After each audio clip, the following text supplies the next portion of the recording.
সম্মানিত নেতৃবৃন্দ, আলোচকবৃন্দ,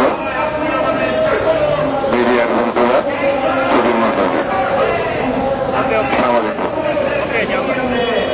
আমি আয়োজক সংগঠনকে অত্যন্ত গুরুত্বপূর্ণ বিষয় আজকে এই সমাবেশ এবং যে আয়োজন করেছেন তাই সেই জন্য আমি তাদেরকে ধন্যবাদ।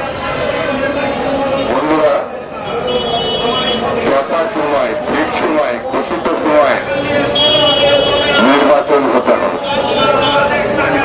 ফ্যাসিবাদ নূতন করে মাথা তোলার চেষ্টা করছে।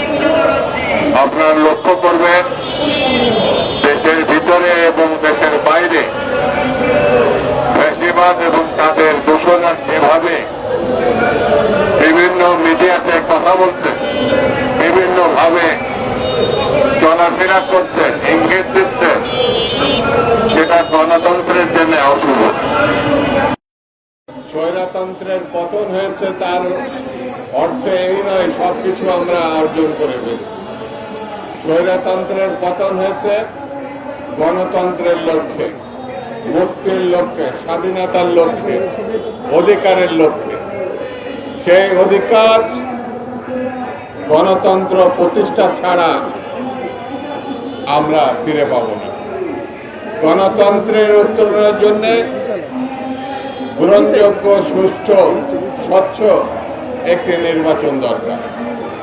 সেই নির্বাচন ঘোষিত হয়েছে আগামী ফেব্রুয়ারি মাসে। জনগণ উল্লসিত হয়েছে।